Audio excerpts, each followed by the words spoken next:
Je suis Youssef Blel, je suis diplomate des Nations Unies. Je travaille sur tout ce qui est résolution de conflits et négociation de paix dans les pays en guerre et dans les pays en conflit, notamment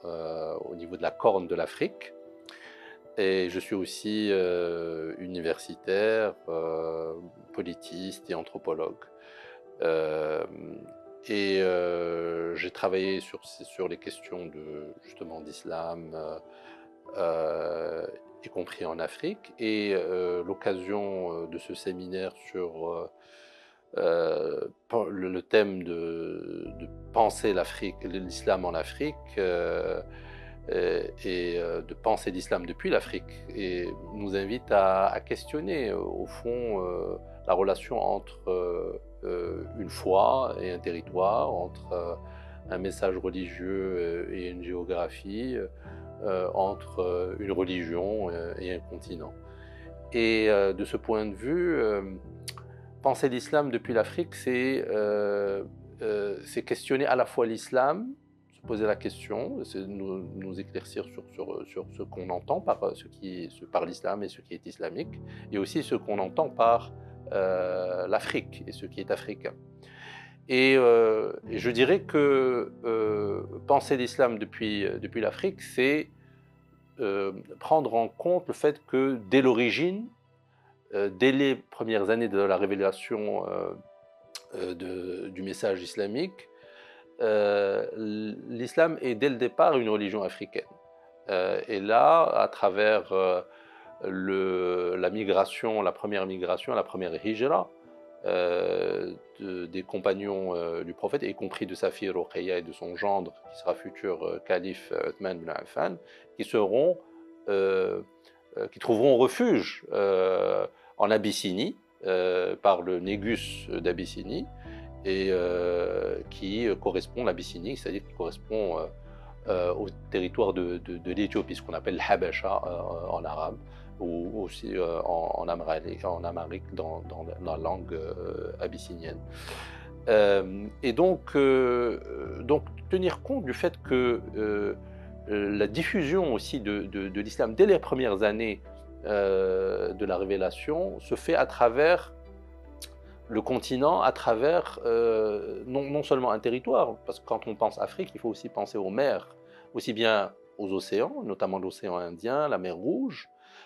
que la côte méditerranéenne, parce que les premières diffusions du message islamique se feront à travers ces côtes, mais aussi tenir compte de la mer intérieure, qu'est le désert, qu'est le Sahara, puisque là aussi, on aura une diffusion par la suite du message islamique le long du commerce transsaharien, notamment du Maroc vers le Sénégal et vers d'autres pays d'Afrique de l'Ouest. Et il faut tenir compte aussi du fait que il y a cette interaction, il y a bien entendu ce statut particulier de la langue arabe en islam, mais tenir compte aussi de l'interaction et du syncrétisme qui va s'opérer entre les différentes langues, entre l'arabe et les langues qui prédatent la diffusion de l'islam, comme le berbère et comme le swahili. Et le terme même, le nom même de la langue swahili, donc qui est la langue principale parlée en Afrique de l'Est, est tout à fait intéressant parce que c'est un terme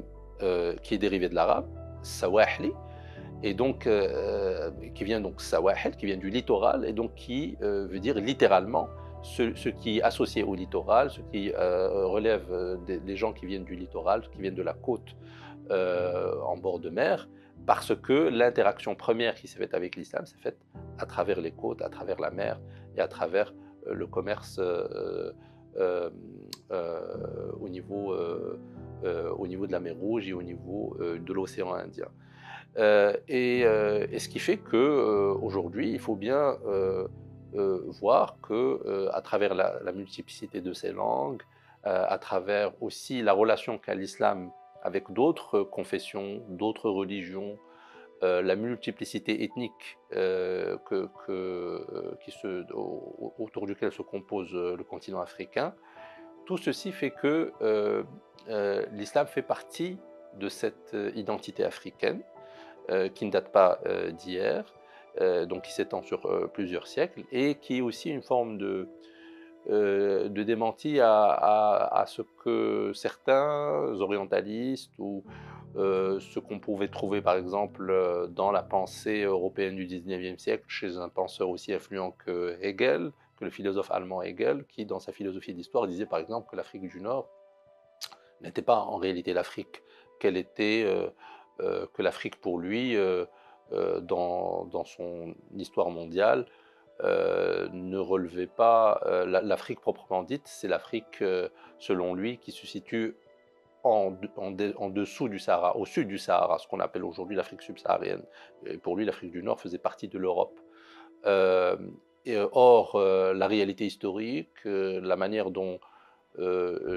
l'islam justement s'est diffusé à travers les réseaux les centres de savoir, les centres de transmission de savoir, à travers le commerce, avec toutes les formes d'interaction humaine, dans les deux sens, aussi bien de l'Afrique du Nord vers l'Afrique plus au sud du Sahara que l'inverse, eh bien tout ceci montre qu'en réalité, cette identité africaine incluait dès le départ, même si elle ne disait pas nécessairement son nom, l'Afrique du Nord, et ce qui faisait que l'islam faisait partie de cette identité africaine et continue d'en faire partie, et que c'est une des composantes de ce qui fait Afrique aujourd'hui et ce qui fait la conscience africaine.